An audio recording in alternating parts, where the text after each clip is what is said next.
What's going on, and welcome back everyone to yet another day in Eternum, the land where the party never stops, and if it does for some reason, that probably means we're dead. With hopefully just a few weeks or days left until we get the beta announcement for Amazon's new world, both anticipation and frustration are rapidly rising throughout the community. And rightly so, because we have been getting a good amount of information for Amazon's new world in the form of these dev diaries and articles, but even then our community as a whole is without a doubt ravenous for more. Me personally, I am really excited to see the blogs drop for both the territory war and the invasion systems of Eternum. These should be the next ones that are planned unless they have more to show, but I am curious to see how correct and up to date our information is about the invasion system currently. If you haven't seen it already, during my previous video for New World labeled as the Dark Side of Eternum, and also my Corrupted Breach dev blog breakdown, we go over the early details revealed to us about the invasion system and what it entails, and it quickly rose to becoming one of my top favorite mechanics in this game. So if you haven't seen it yet, be sure to check it out. But for today, although we don't have a huge amount of news or brand new details to discuss about the game with all they've revealed thus far, I do have a couple of topics that we can dive into today, and these are mainly based around the surroundings of the game currently. Their ambition as a game studio and their upcoming releases, for example. Details about their very own gaming stream platform that is codenamed Project Tempo, and a small discussion about an interview that some of their staff members conducted, as well as brief news regarding the alpha of New World. As always, without further distraction, let's go ahead and get right into this.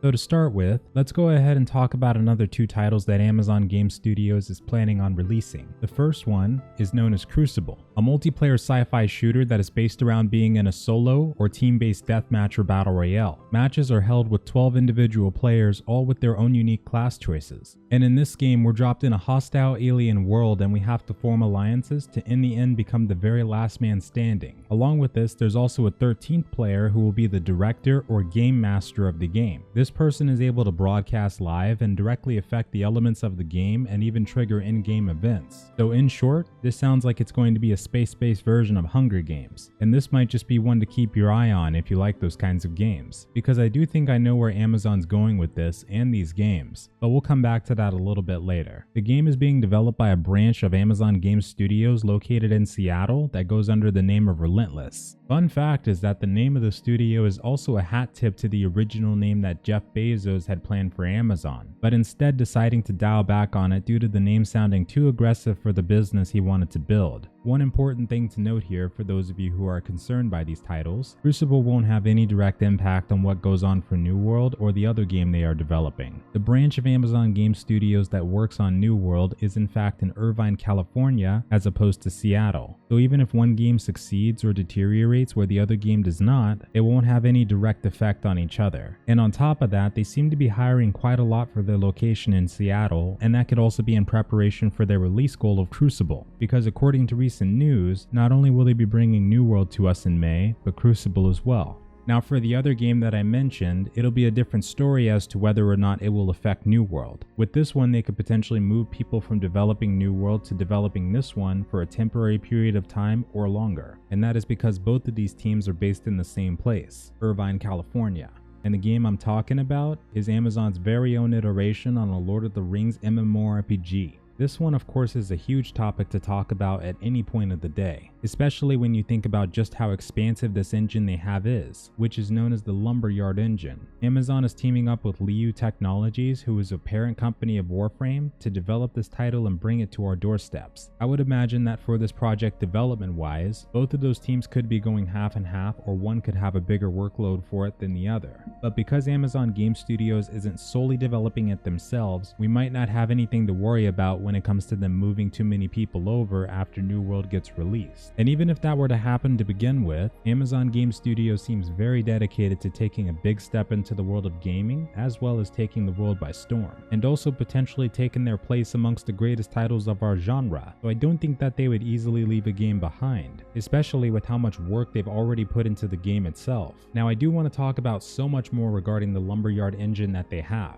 For reference, if you didn't know, Star Citizen, one of the most notorious crowdfunding games out there, is also built on this engine. And if that gives you any idea of how much it can do, they've also talked about it in a lot of presentations like the previous GDC they attended, as well as their plans for Twitch integration. We don't have a lot of information currently on if the Lord of the Rings title will be heavily influenced by Twitch implementations, but it does seem to be shaping up that way. Not just from a first glance guess, but all the interviews we've seen previously for both New World and the next one we'll be talking about today. Amazon seems dedicated to creating games that are built in a way where they could be really good for Twitch. And not only that, but the way they're going about it puts them in direct competition with other platform titans and their games. With Microsoft owning Mixer and several exclusive titles of their own, Google owning YouTube and Google Stadia, Amazon seems dead set on taking the fight straight to them and throwing their effort and dedication into the ring to satisfy the cravings that our genre has left us all with as gamers. For a brief description about their version of the Lord of the Rings MMO before we move on, is that it's supposed to be set at some point before the events of the movies. We haven't had a whole lot of information on the game or how it will function, but with Liu Technology having their influence on it and Amazon already designing New World the way that it is, I wouldn't be surprised at all if they build it up to feature action combat and be a high-definition third-person title, which as we all know would be more than enough to completely slaughter quite a few titles on the market currently. Even if you took modern-day Elder Scrolls Online, stripped it of all the updates that had happened over time and brought it back to the launch days, and replaced all that with Lord of the Rings instead, something like that could end up being a smash hit for sure. Not to mention that Amazon will already be pulling from a very die-hard fan base of the Lord of the Rings MMORPG.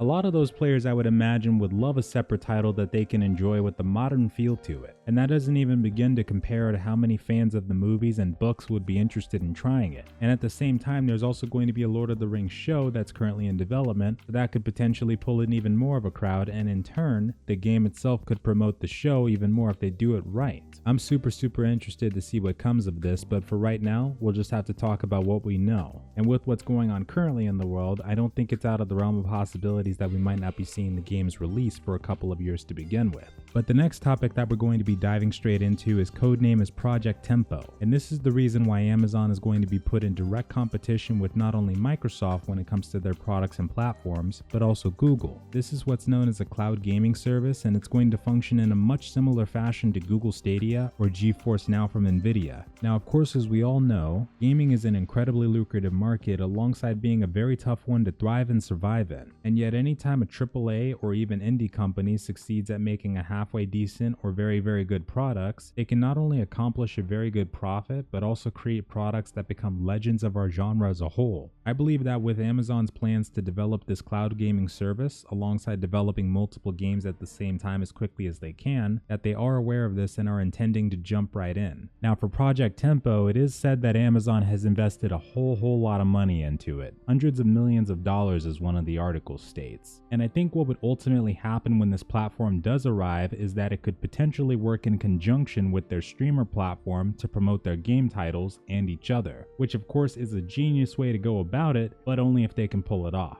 We all know what went down when some of us got our hands on Google Stadia, and I would personally hate to see something like that happen again, but at the same time it does interest me because of what it could mean for the future of cloud gaming services. If Amazon themselves are jumping into it, maybe they know something that a lot of us don't, but it's also been revealed recently that Project Tempo is going to experience a delay due to what's going on in the world currently. So we may or may not have a lot of mention of it for the next year or the next few years to come. But either way, be sure to keep this one in the back of your mind for sure. Our final two topics will firstly be going over the interview that I mentioned earlier in this video, as well as some alpha details. For the interview, it features Devin Nash, Chief Marketing Officer of a talent agency called Nerd Fusion, along with Ethan Evans, who is the Vice President of Twitch Prime there at Amazon, and finally Nick Lang, who is their Senior Publishing Producer for Amazon Game Studios. During this interview, they talk about topics like what it's like to work at AGS, their student program for new and upcoming students, as well as some baseline details about the upcoming title, New World. Now during this interview, despite Devin Nash's best attempts and myself rooting for him while watching, we don't get any brand new details about the game, but they do have an interesting discussion about experiences you might get in New World and how it compares to other games in the genre, like one of my personal favorites, Dark Age of Camelot. The interview itself lasts for about an hour and a half and came out just a few weeks ago, but if you have the time to spend, I can highly recommend checking it out. And don't worry, I'll leave that one in the description below if you need it.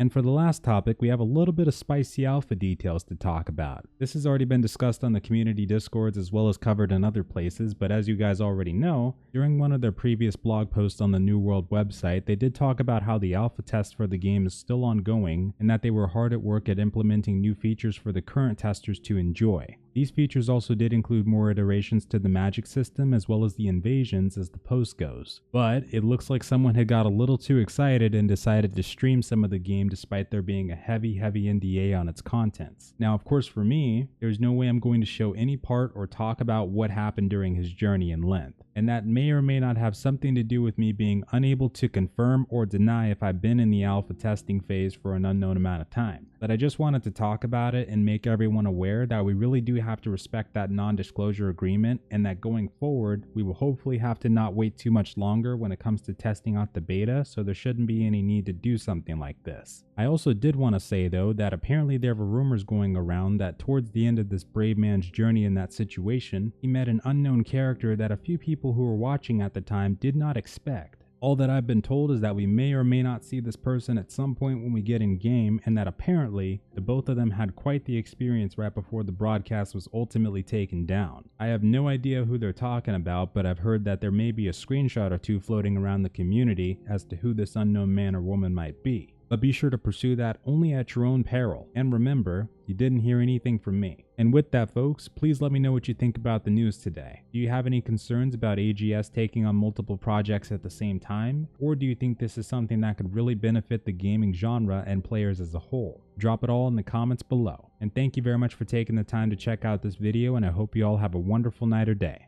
And farewell.